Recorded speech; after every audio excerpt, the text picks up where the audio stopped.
Moments after shots were fired, a member of Donnie's team rushes to the side of the stage to gather photographers. A little suspect, if you ask me. Either that or they're covering. We don't know. Either that or they're covering it. We love you. We love you. That same fellow then ushers more photographers from the left side of the stage.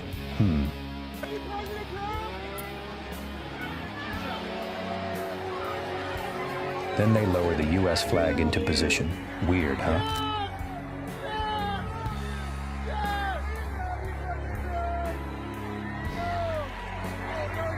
Then that same fella continues to move the photographers into position with some help from another man in black.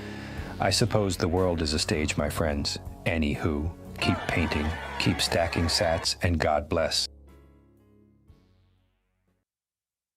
The world is a stage. There's this innocent part of the human experience where we deny how evil could probably get. Now, I remember seeing that footage and my COVID-19 spidey senses were like, geez, there's a convenience to what's happening here that was suspect. But the concept itself, the momentum of that event got me. And I remember thinking how iconic that moment was and how I was like, this has changed everything. And when I look back now, I see how that really did put the final nail on the election coffin, so to speak. That is really what rallied anyone who was on the sidelines. They were just like, I'm voting Trump. And so going back to what we like to deny how evil can possibly get. If you go back, like as a parent, you're basically, the world is a stage for your kids, right? So you're brought up from day one, just the concept of Santa Claus itself, right? Santa Claus is a part of the world, is a stage, and it's a fear-based incentive for kids. It's like, well, if you don't do this, you won't get that from this, all-knowing, benevolent giver of fun things and toys. And then you get in line. And by the time you realize that this all-knowing, benevolent Santa Claus is no longer real, it's not like you have like an anger towards your parents or resentment. I can't believe you did that. There's a slight smidgen of like, I can't believe you you convinced me that this whole thing was real, right? But we just go through stages of our life where we awake to what's real, from a intellectual slumber. We like I said before, we don't know what we don't know. So when you're believing in Santa Claus and all the good and bad that can be, remember, it hears you when you're sleeping. It knows when you're awake. It knows if you've been bad or good. So, well, be good for heaven's sake. It's low, volume's low. Terry Crow's going to say, I can't hear the piano. It's a weird little mind F as a kid. And then your whole life, you get mind F'd into these just constant series of brainwashing. Now, was it staged? To me, the cherry on that stage thing is there's two things. Because if you're a child of the 80s, a Gen Xer, you were big into WWF, World Wrestling Federation. And there was a time there where it was exposed as being fake. And even though in the back of all our minds, we're like, well, we all kind of know it's fake, but we're just going along with it out of our own love for the theater itself. And now that it's exposed, not only do we not care, it's just going to get bigger and bigger. And that's what happened. It just changed its name or whatever, WWE. And then it got bigger and bigger and bigger. No one turned their back on it. No one said, I'm done with wrestling. And that's what we see now. Now, when I say all of us, it's the bubble I'm in, the bubble we're in, this bubble that we think that everyone knows this. This is pretty crazy. Like now, just shifting to the aspect of Bitcoin. When people see this price action, 120, or that's 118.9 right now. We lost 119. It's being propped up by less than 4% of the human population. It's crazy. It's really crazy to think that 4% of the population has pushed price action into the 120s. 4%. And now that 4% is part of this awakening and knowing. You can't be in Bitcoin. You can't watch Bitcoin every day on your phone and not get orange pilled into the bigger scope of how this world works, how the political parties, what did I say? Peter John, the two political parties are the two same wings of the same bird. That's right. Just the concept of two. In Canada, we have 3 and then a bunch of miscellaneous. And everyone will make fun of the miscellaneous. So you can't vote for the Green Party. You can't vote for that. Right? You're just throwing your vote away, right? It's these things have been in place for so long that it's hard for us to imagine that there would be someone who would actually be into this, these social engineers. But it's just a family business. To a certain degree, I'm in my family business. And to a certain degree, Duke will be in this family business. The family business has always kind of been music. My dad was a music teacher. He wasn't a professional musician performer. He was at one time, but he didn't, make his living off it. But he did it. He did. Like he was a teacher. So he was paid for his musical knowledge. And so to a certain degree, that the family business is just, it's not like I had a loving zest for music, like I wasn't overcome by the joy of playing music. It was just like something that was normal in our house to do. And if I didn't do it, I would be abnormal in the house. So when you think of these other families that are social engineers, like the George Soros types, all these people that go to these elite schools where they learn the trivium, and then we all go to this dumb indoctrination camp where we're taught the bell rings. You can't go pee. The bell rings. You go play now. The bell rings. Stop playing. The bell rings. Start eating. The bell rings again. Stop eating. That's our school. Meanwhile, these elite intellectual thinkers learn the classic Greek education, and that's why it's so easy for them to maintain this Santa Clausian delusion around us.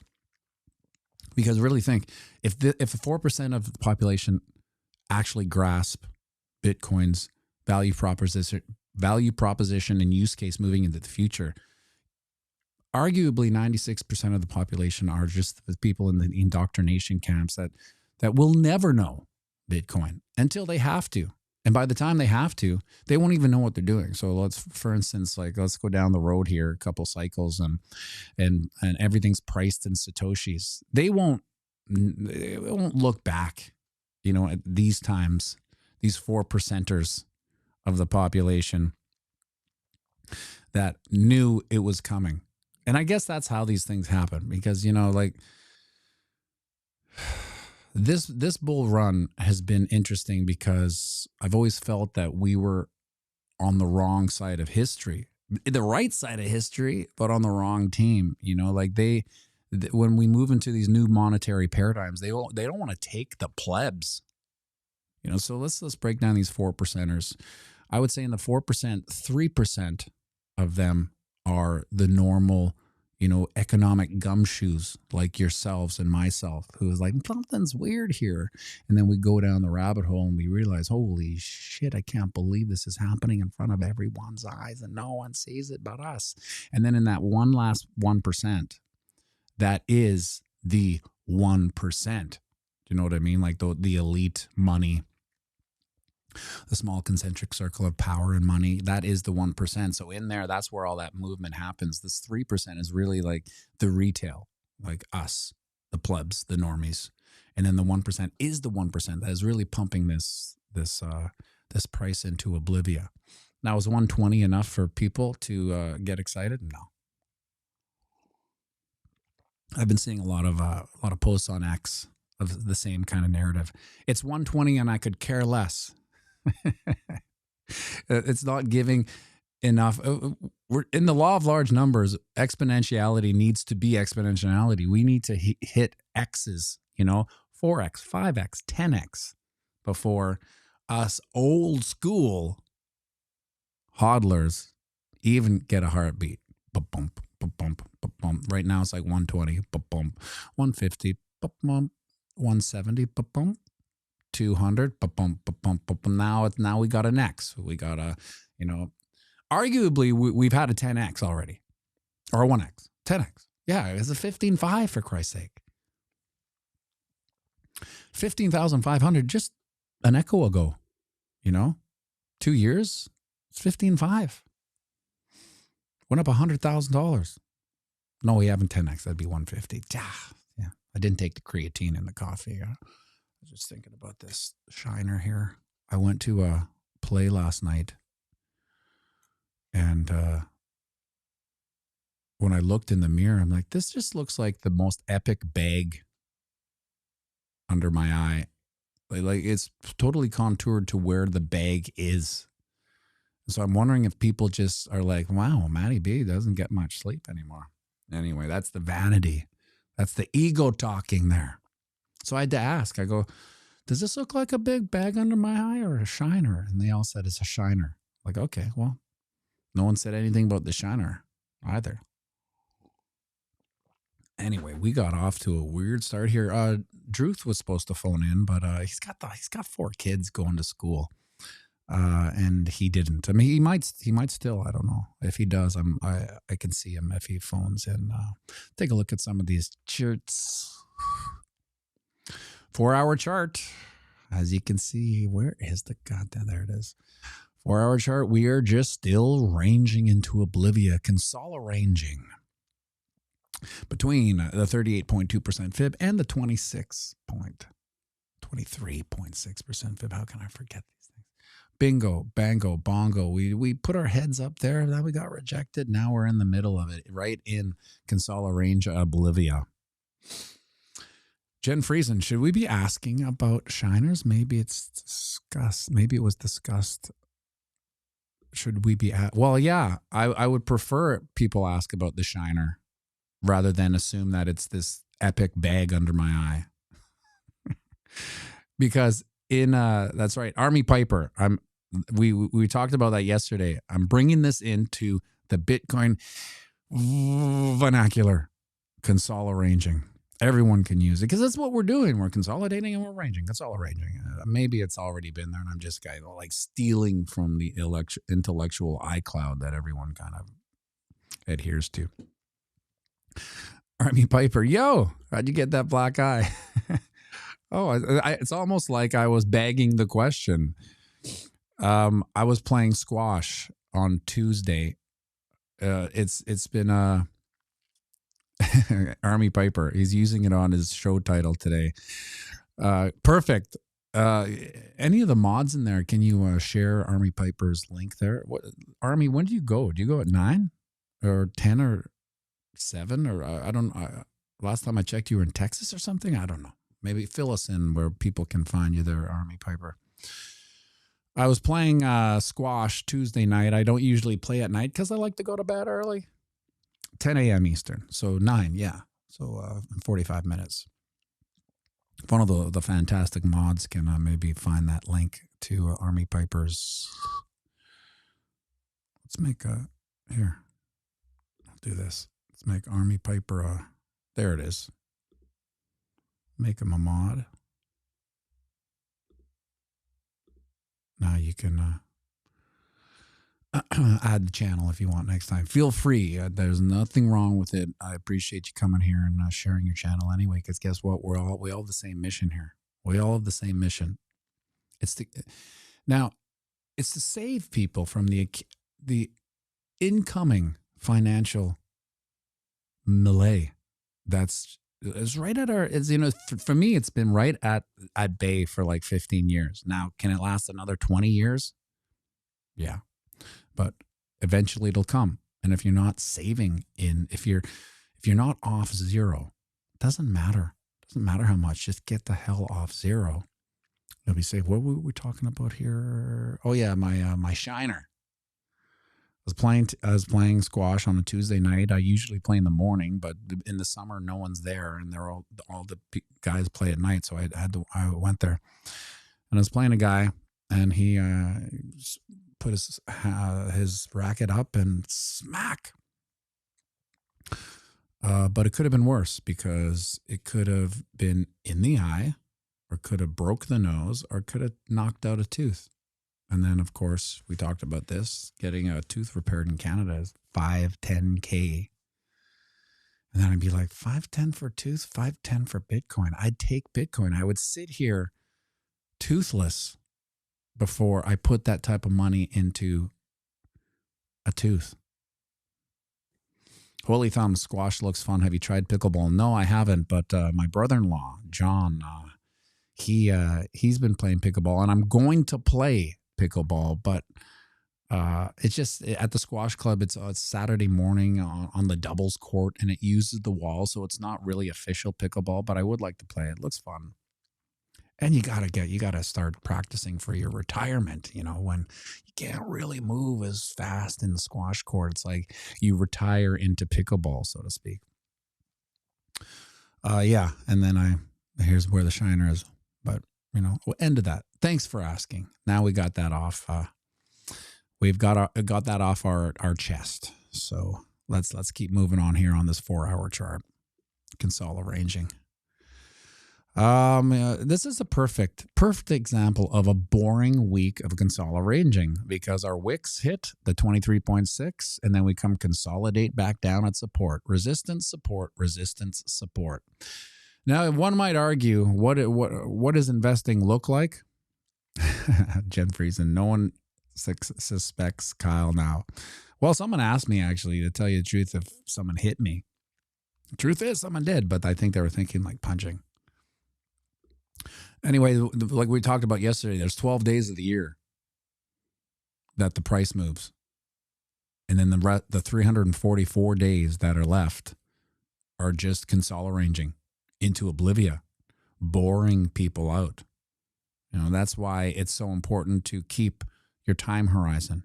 Without it, your time horizon is your North Star, because a lot of people, and I get asked this all the time, if I had any Bitcoin, they were like, well, if you had any Bitcoin, when are you going to sell it?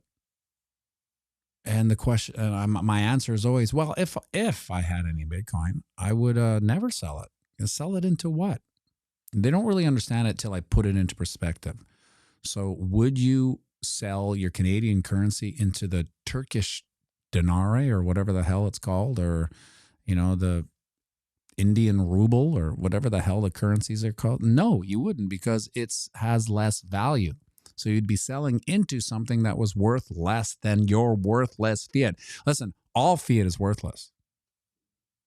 It's the currency of the theater.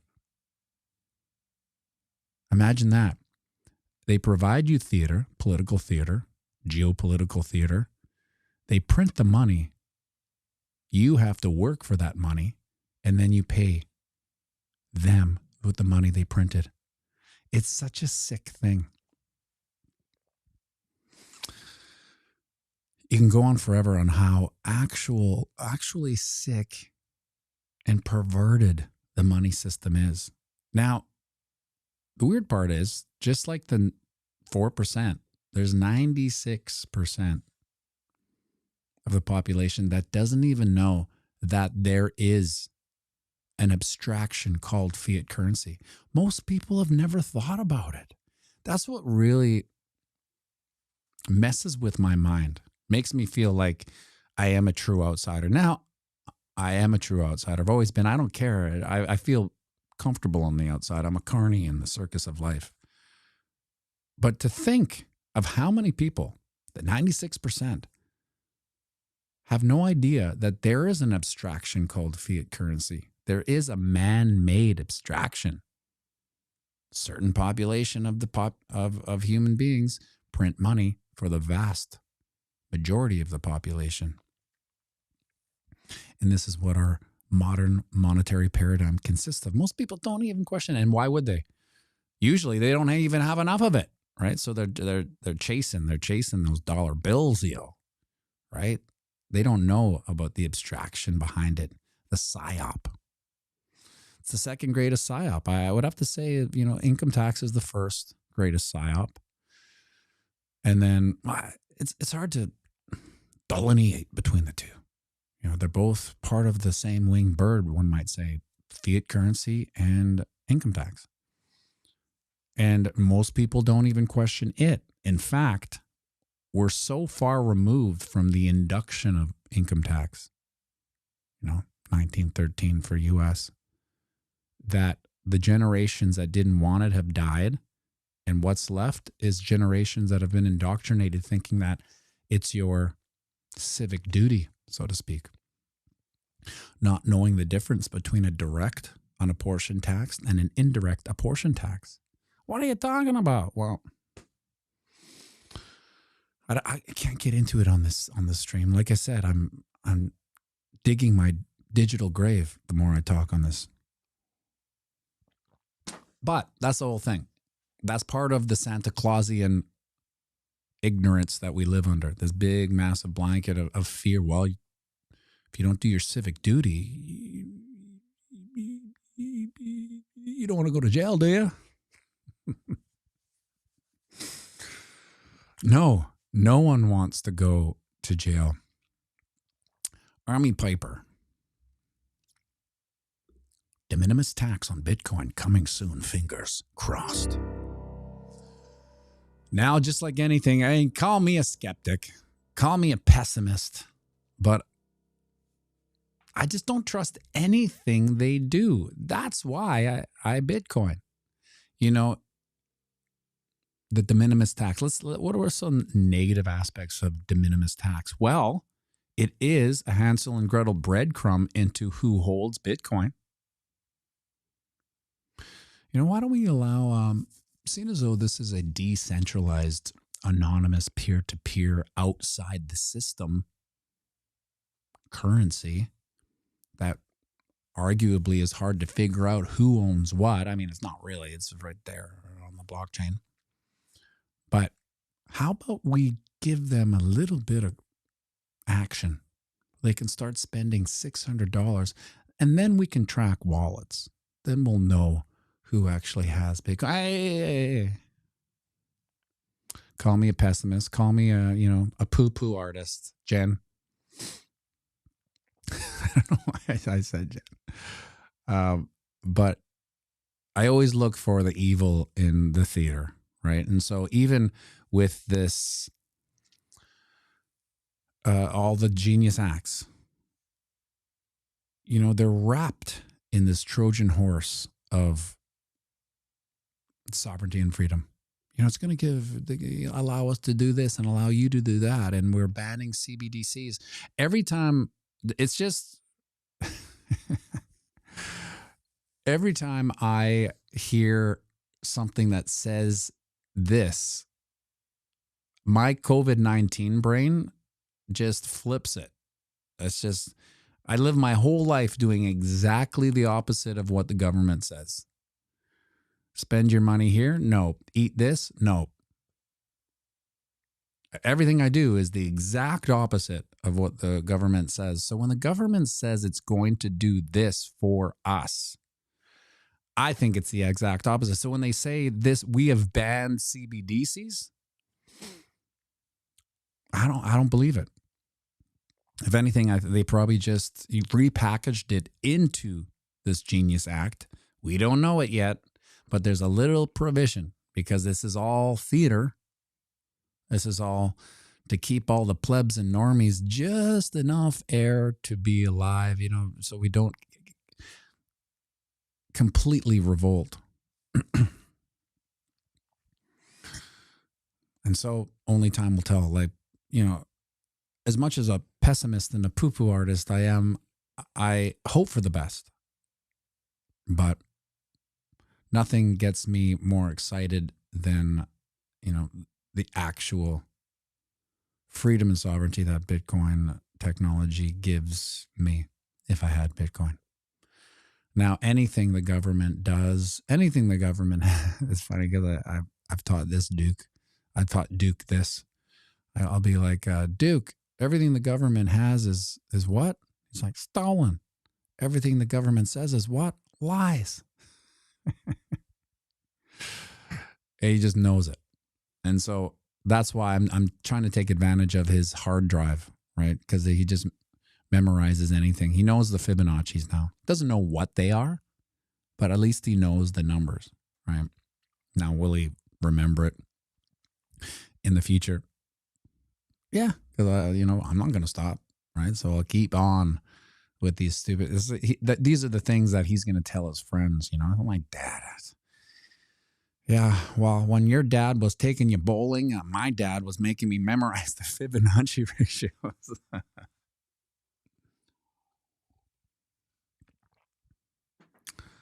Got to teach him young, right?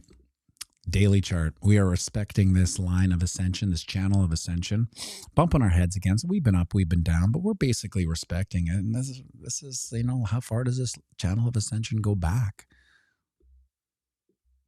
Wow, right back to March 2025 when we basically put on the brakes, the bearish brakes, did a 360, slammed it into first. This is, well, you know, I would hazard to guess that everyone here has driven a standard. That's how we know the age of the demographic of this channel, is that everyone here probably knows how to work a clutch.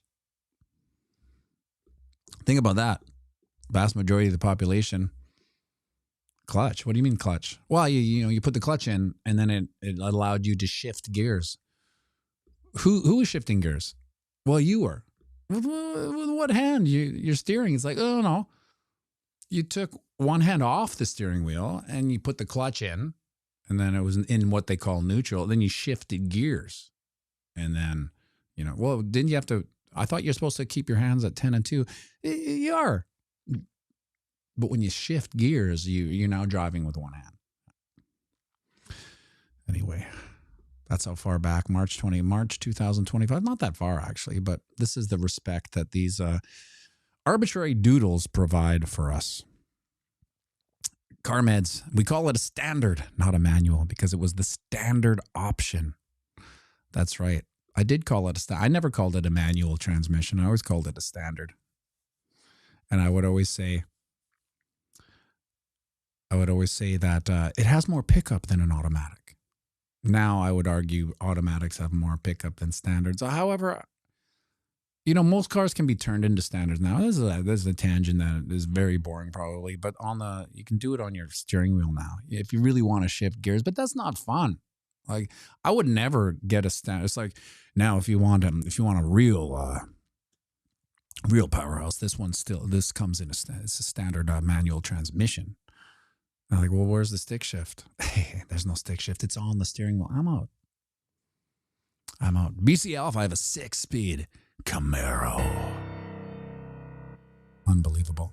Bruce Mai, electrics really have pickup. Well, I have a story about that. Bruce Mai, thanks for asking. I'm basically a car rental. I lease because I hate cars. I don't want to deal with anything, and I don't want the depreciated asset of it. Everything from financing to leasing is just renting from a bank, is renting from credit. You know, so the least I have to pay for a car, the better. And I'm thinking in 3 or 4 years, there'll be no cars anyway. Maybe Canada will be late because we have such horrible roads, you know, so robots can't really drive because they don't know potholes, right? Anyway, we have potholes everywhere. I'm sure you do too. But it was every second year, they'll just phone me back and say, hey, can you bring the car back? We got another one for you. I'm like, yeah, okay, because I don't care. I honestly don't care about the car I drive. And this one was an electric one. I'm like, they can shut me off, and I don't like the control aspect of it, because really it is like a smartphone. You're driving a smartphone. And then anyway, I got it because it was cheaper than the last lease, and it was newer. Right? What do I care? And then I got into an accident. Remember May 1st? That was the beginning of what I called the Tri-Delta Gamma Vortex release. So John, who I talked about earlier, we talk about this vortex. When things are going well, you enter the vortex and things just keep going well. And then something happens and it kicks you out of the vortex. And that May 1st kicked me out of the vortex. Got into an accident. I started having vocal problems, developed the polyp on my left fold, which disappeared 3 days ago. There was something else I can't remember. There was always 3.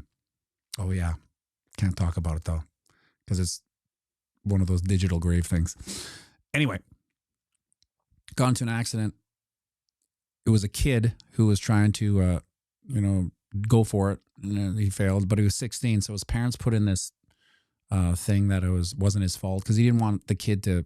We have these weird things if you're on probation, it extends it. No, I get it, right? So my insurance didn't kick in, and I was waiting. Because it wasn't my fault, I could rent a car, right, on what's called Autopack. And so I went to I wanted to rent a Tesla because I wanted to see the difference between my electric go-kart and their electric go-kart. And when I found a Tesla, and it was a Model 3, and I rented it. And God damn it, if it didn't change my goddamn life. I tell you, if you're a poo-poo artist on Tesla electric cars, you just got to drive it. Because I was a poo-poo artist on all electric vehicles. Check the control factor. I mean, you're really plugging into the grid on all levels, right? They can shut you off at any time they want. You're really a passenger in your own car, so to speak. The electric car I had previously was a Kona EV. Still have it. And I thought it was fast as F. Too fast, I would say. I'd be like, I don't need to go this fast, because when I have it, I use it, right? So it changes your driving personality. So if you know your car can't make certain moves, you don't make certain moves. But when you know your car can make certain moves, you make certain moves, darting in and out. It's I can go on my Kona EV, which is a low-end electric vehicle. I go to 0-60 4 or 5 seconds. That's fast. No one needs to go to 0-60 in 4 or 5 seconds. Anyway, it was fast until I got into a Tesla. And when I did what I usually do on my electric go-kart, holy shit, the speed on a Tesla is so goddamn fast. It's dangerous. And there's a irony to it, because eventually all these Teslas will be robots, and they'll just drive the speed limit. They'll never use the torque they have, right? And that's where the safety between humans and robots come in. As humans, we're like, well, how fast does this go? Let's open her up, right? And we want to find out how fast this car goes right on this street. And so you can, imagine if you can go, on that Tesla, I can go to 100K, that's 100 kilometers on a normal street in 3 seconds. Now, that's dangerous, right? Because imagine you're at 100K. It doesn't really feel like you're at 100K, but if you're 100K on a normal street and you slammed into a pole, well, the paper, remember the newspaper? I used to deliver them. It would say, man drives Tesla into pole at 100K, right? That's what it would sound like. And that's what I was doing, right? So allegedly, normally I would just, let it drive, so to speak. It wasn't full FSD. It was just, you could take your hands off for a second and you had to squeeze it or whatever. Anyway, it changed my mind on Tesla. And now I'm thinking, if I ever in the opportunity to release a car, I don't think I will. This will probably be my last lease, and then I'll drive robots for the rest of the time. But if I do have to, I'll definitely get a Tesla, because it reminded me of my move from, I had a Nokia, Remember the Nokia ring? And I was a holdout. It's like, I don't need an iPhone. My Nokia is fine. It does what she's got to do. I'm just making phone calls and texts. What do I need a TV on here? And then you get the iPhone and your whole world changes. And you think, how the F did I ever function with that Nokia? Your life's changed forever. You can never go back. You know, sometimes I think I could go back. You know, but I would, you know, I would go without. So anyway, the Tesla's like getting an iPhone from your Nokia. And at first, some of the things it did, because I'm like an old curmudgeon caveman, I'm like, what the F is it? I don't get this. This is stupid. This thing's stupid, right? That's my answer for everything I don't understand right away. It's stupid. Then I realized, oh, God damn it, I'm stupid, because this makes total sense. Once I understand what the hell it's doing, it's like, oh, yeah, this makes sense. I'm just stupid. And everything it did was just made so much sense. It was like, do you remember that Simpsons where Bart or Homer had his brother who was Danny DeVito? Danny was the voice, and he had that car company. And then he let Homer, the simple man, design the car. And it was just this, you know, horrendous. He wanted this and he wanted that, and it's going to do this, and it's going to have a microwave for his hoagies and whatever. It's the opposite. It's as if Elon Musk was Homer, but he's like, no, cars should do this. Cars should never do this. Cars should always do this. And then I wanted to do this, bang, bang, bingo, bango, bongo, bingo, bango. And then it was like almost, dare I say, close to one of the most perfect cars I ever drove. And the chop shop that was fixing my car ran into problems, right? And they would phone me and like, we're really sorry. It's going to take long. We can't get this one part in. And I'd be like, don't worry about it. Don't worry about it. Take as long as you want. And then the day came and I got my car back. And the one thing I like about my car over the Tesla, the one thing is that it's got a sunroof, and I just enjoy, you know, the sun coming in. The Tesla has the whole window. It's nice, but it's not open air. I like to live in an open air prison when I'm on the grid. And so now I'm back to it. And I realized that it's not as fast. It's still hella faster than most really fast cars. And it's just an electric go-kart. But I want to go a quick look at the weekly. We got you know that nothing's happening with price action when we're on epic rants about nothing. But what else are we going to do when we're drinking this coffee in the morning? Do you know what I mean? Wick, Jen, Bruce, Army? This is exactly where we were yesterday. I was saying I don't like this. It looks pretty toppy on a weekly chart, zooming out, you know, a hanging cross, if it were, you know, spinning top, some call it. It's where a market finds its equilibrium, where both the bears and the bulls are kind of tuckered out. If you imagine like World War I, when they call a truce and they all go smoke and play soccer, even though they're on opposing fields. So it could go anywhere. Now, my bearish scenario is that it'll go down and retest this channel of ascension support down at, 112 or so, which is also the 38.2% fib. That's my bearish case. Now, bullish case is that we just rip. We have been ripping. It's the humble opinion of this piano that we haven't ripped enough. Now, is it possible for it to rip enough in my world? Hell no. Make sure you like and subscribe and share.